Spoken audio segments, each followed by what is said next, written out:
That would be so cool. You plant one black Madeira right in the center of a 12 by 12 by 8 foot tall. Keep it pruned and maintained to where you can manage it in there, and then climate control the heck out of the thing. But until I've got that setup going, I'm doing the indoor growing. All right, so let's head back out here again. I got some things I want to show you. Now, it has been 2 days since I up-potted those figs. So I came out here yesterday, and I was actually pretty shocked. It was blistering hot in here. That thing read 90 degrees Fahrenheit, 70% humidity. I quickly figured out that my dehumidifier was full and had shut off. And so it was just dripping wet in here and super hot. 2 days after I potted them up, we've got 77.5 degrees and 53% humidity. So we're closer to what I want it to be. However, when I first walked out here earlier, this light was off. I quickly figured out that the prong had slipped out of where it was plugged in. So I've got that all secure now. So I still don't know if that thing's gonna make this go back up to 90 degrees tonight or what, but we're gonna find out. So let's take a look at what we've got in here. It's been 2 days. I'm in love with these figs. Look at that, absolutely beautiful. I know you guys just saw this in the last video, but it's only been 2 days, but she is just a gorgeous tree. And let's open up the other one, see what we've got going on here now that I've actually got some light on it. So I wanted to show you, after watering all of these, after blasting them with really cold water, this is the effect. So it was pretty cold, and it actually shocked this leaf enough that it's dying back. Just that leaf, and maybe little bits of the tips of these leaves. But nothing bad. All this big stuff out here, no problem at all. Everything looks great. Everything looks great on these guys. It was just that one at the tip that got blasted a little bit. Everything looks to be growing real well. Love seeing those figs right there. Like I said, nothing really damaged or harmed. This was already kind of doing this before I watered them or hosed them off, but there you go. So we've got our 2 fig trees out here, thing 1 and thing 2, and I still haven't gotten my Col de Dame Noir. I'm just trying to figure out what I want to do with those Black Madeira KK, but I really want to make this video about one thing, and that is I am convinced more now than ever that growing figs indoors is the way to go in some areas. When Figgy Ed first contacted me, and I discovered his channel and started watching all his videos, I was completely amazed at what he was doing. If you've seen his videos, the guy is growing a forest in his house, a forest of figs, and he's getting hundreds of figs off of these trees all throughout his house. It is one of the coolest things I've ever seen. I mean, it would be for anybody who enjoys growing plants. But I had one thing that I did not like about it: the electric bill. At first I thought, there's no way this is going to be feasible. I mean, you must be spending hundreds of dollars a month on an electric bill just to grow some figs. I mean, that's insane. And so I kind of wrote it off. I didn't want anything to do with it. I had other ideas, which I still have other ideas that I want to try on my own. It's always been built, and this idea has always been built around building some sort of a greenhouse that I can grow figs in, that is heated and conditioned with a dehumidifier year-round. So you'd have fans, not AC, but fans in the summer, heater in the winter, dehumidifier for whenever it's needed, and just do whatever you need to do to maintain Southern California climate. That's my ultimate dream. But in the meantime, I don't have that. What I've got is this well pump house that I have fully insulated, has 30 amps of power I can play with, and lots of grow tents. So I talked with the Crazy Eddie for a while online, and he finally convinced me, and I said, I'm going to give it a go. So I did it, and here we are. I'm only a couple months into this thing now, and I'm completely impressed. I mean, I do got to say this. I live in the Pacific Northwest. I am on the western side of the Cascade Mountain Range near Olympia, Washington, about a half hour east of Olympia, Washington. And in our area, up and down the whole western Cascades, and I'm not talking about Oregon, I'm talking about like Seattle to Olympia and a little further south, that range, not down into the Willamette Valley. That's a different ball game. I'm convinced it is anyway. I've looked at temperatures, I've mapped them out, I've compared. It's a different ball game. So in the area that I'm in this whole region, we've got an issue. And it's not that we don't have warm weather late into the fall, because we typically do have warmer, drier climate later into the fall, into like mid-October. We call them Indian summers around here. It's just long summers. They go on for quite a ways. And actually, it's getting drier and drier at that time every year. The problem we have here is that it's so cool so late into the summer. So we actually have a joke around here that summer doesn't start until after the 4th of July, because it usually rains right up until the 5th of July. But the weather's been getting drier over the last 5, 6, 7, 8 years here, and so we're actually having drier springs, but they're just not warm enough yet. And my outdoor figs that I would grow in the orchard, I couldn't get those things to even start leafing out until June, or midway through June, which is, it's just too late. There's just not enough heat. There's not enough time to get these things growing and then forming figs and then actually producing those figs and ripening them. So I never really got what I was looking for out there. Yes, I know people in the Pacific Northwest grow fig trees and they do very well with it. But they're not growing a Black Madeira KK outside in this climate and getting tons of ripe figs. It ain't happening. They're growing Latarula, or Italian honey, Violet de Bordeaux. There's a Violet de Bordeaux that's about 35 minutes from my house, and it's a full giant Violet de Bordeaux. It's probably been there for 30 years. I mean, the thing is, it's got a stalk that big around the trunk, and it's probably got a 20-foot span, and it's mature, and it actually ripens Violet de Bordeaux figs as ripe as they're ever going to get. They're very good. It's a nice tree, but, you know, the thing was probably planted 30 years ago. Ron de Bordeaux, I'm told, will do the same thing in our area. I've been told by a lady in a couple towns over in Spanaway that she has a Black Mission fig growing in her front yard that's been there for many decades, and it produces ripe figs every year. I don't know. Is that... I haven't seen it, but I believe her. I mean, she has no reason to lie to me. So, but it's decades old. The one tree that everybody knows they can grow here and get fantastic figs, it's almost like this tree is made for our area, is the Desert King. So here I am. You know, I can grow Latarula, Violet de Bordeaux, Desert King, you know, and a handful of others. There's a bunch of them.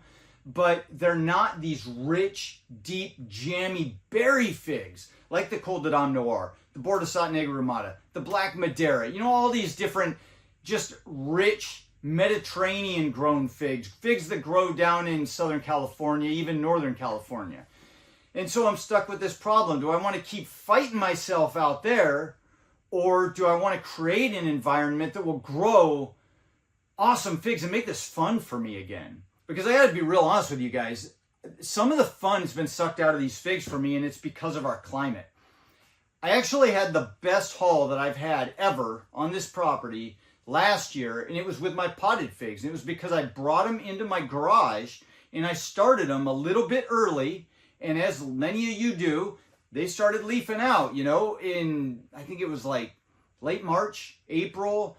But then I had to bring them back outside. But I mean, I don't have all the grow lights set up in my garage, so I had to get them back out into the hoop house, which, if I remember right, I did a video on this last year. But if I remember right, it was sometime in May or June that I brought them out, but it was still cool out here. So they almost kind of got stunted or set back a little bit. And then they just slowly began finishing growing. I've got this whole branch right here, this top branch on this fig is a foot long and almost a ½ inch in diameter. And that's on a Black Madeira. And that's in, I mean, I could go back and look at the timestamp on this thing, but I think that's only been doing it for about a month. I've got this guy right here. This is the Ben's Golden Riverside, and it's got 2 foot of growth. And that stalk is at least a ½ inch, maybe getting closer to 5/8 in some areas, but it's a big fat stalk with big fat healthy leaves.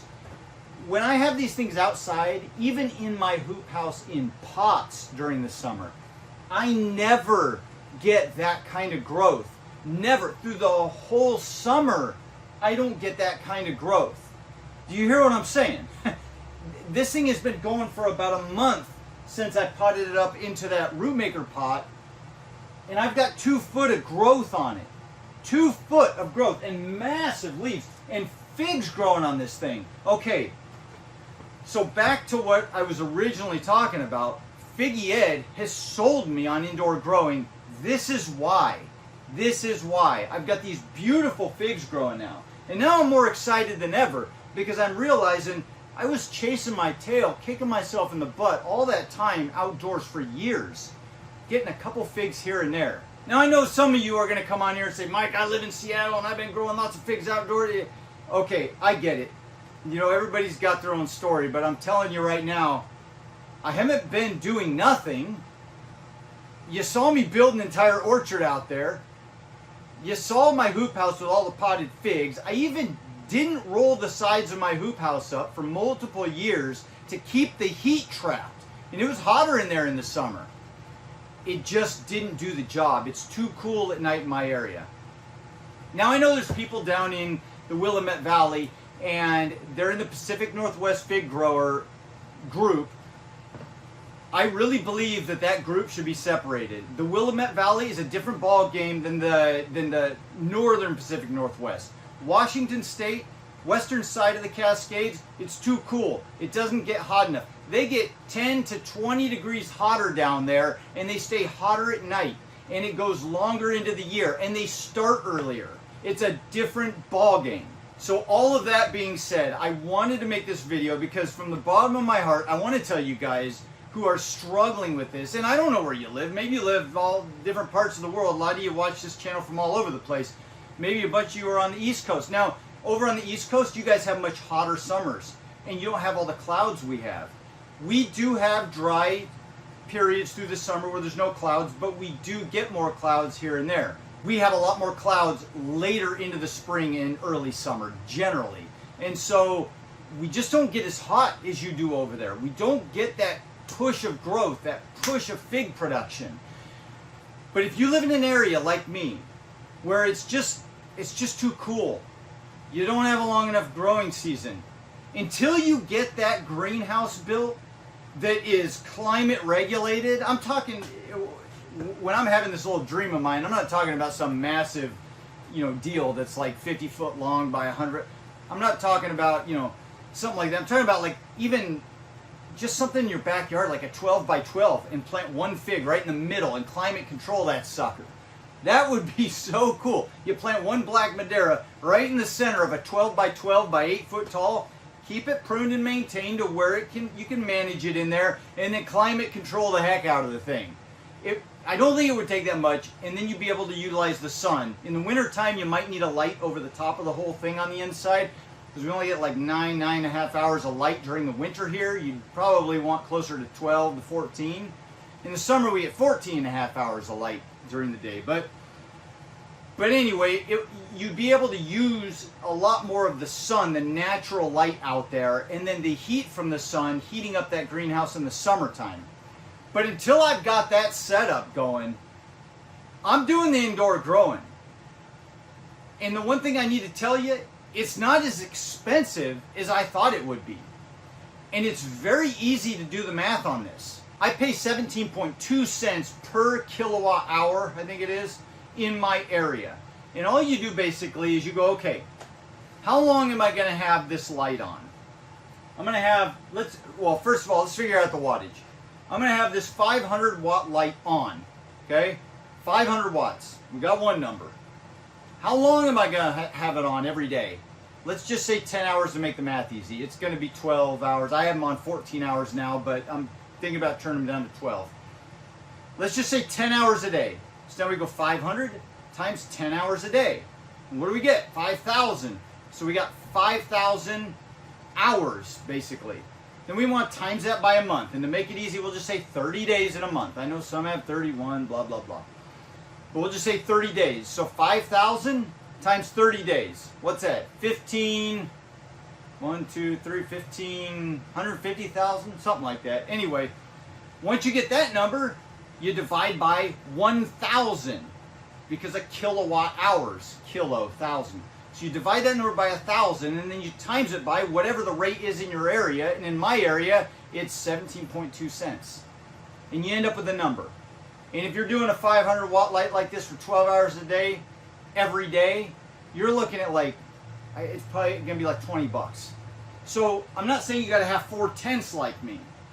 I'm a little bit nuts, like Crazy Eddie. But what I am saying is if you want a tent like this, by the way, I'm not supporting this brand at all. I love their tents. I love the brand, but I paid for this. I bought this tent. But I love this size tent. I think it's going to be fantastic because it's 5 foot wide. It's a little bigger than my 2x2. It's 5 foot wide, 2.5 foot deep. So it gives me a little bit more room to work with for trees. And it's 6 foot tall.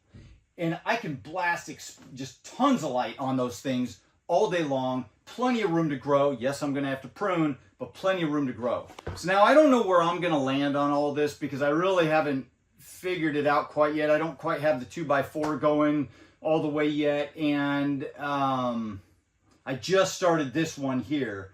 I need to sit down and work out all the math. I think I might land somewhere around 100, 120 bucks a month on power.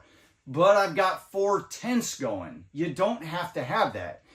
And the more I'm seeing what I've got going on here, I mean, what are we talking about here? I know that there are those of you who like 100 trees or 200 trees. And I was one of them in the beginning. I just started collecting. I think I didn't have 100, but I think I got up to like 60 different trees, something like that. I am going to start whittling that down because I don't have the climate for it in this area. And I'm kicking myself in the butt, fighting myself on these figs. I'm going to keep a core group of figs because there's some I just want to keep. And I might rotate them in and out of here through the seasons. I don't know. We'll see. But if Black Madeira KK really is one of the best tasting figs of all time, and I really like it when it starts producing, and it's just an awesome fig, and if Ben's Golden Riverside really is my wife's favorite, and I can produce awesome Ben's Golden Riverside figs, and I got a handful of others that'll ripen in my area, like Desert King, and Italian Honey, and Ronde Bordeaux, well, why do I got 100 figs? I got to start focusing on quality and actually producing figs because I am tired of growing green when it comes to these things. So 120 bucks, even if it lands at that, it's a hobby. Who cares? I'm having fun. That's what I do. Some people, go to every football game for the season and they pay $500 for a ticket once a week. $100, $120 a month for electricity to go nuts, have fun, and show you guys what I'm doing. It ain't that big of a deal for me. If you were to land on 1 tent, and this is a lot of light, by the way, if you want to do something smaller, I love this tent, by the way. I love the size. It's a 27 by 27 by 5 foot high, 250 watt light in there. A lot of people will tell you that's way too much light for that area. I don't care. I'm growing a tree, and I want that intense light. And you can see how well that tree's growing in there. But 250 watt light in that size tent, I think we're going to grow some fantastic figs in there. You're only talking about 250 watts. I'll bet you could do that all day long for 15 bucks a month. It really doesn't have to be that expensive. Anyway, I'm going to stop it here for now. I've talked to you guys about this enough. You know where I stand now. I'm so excited about the future of this growing indoors. Crazy Eddie's got me sold on this. I'm going 100 miles an hour in that direction now. I want 80 figs, 80 bright black Madeira figs on that thing, and I'm going to show them to you guys when I finally start getting them. The only problem we're going to run into is when it starts warming up outside and we get closer to summer, because this room, when it's 30 degrees outside, is already 90 degrees in here when that thing's on. So I don't know what the heck I'm going to do. I'm either going to need to cut a gigantic hole and put a fan in there or something. I don't know, but we're kind of playing with this as we go. So here we go. I hope you guys enjoyed this one. If you did, you know what to do. Hit that like button, subscribe if you want to follow along, and please comment down below and let me know what you think about this crazy idea that Crazy Eddie pushed us into. All right. Have a fantastic week, and I'll see you in the next video. Adios.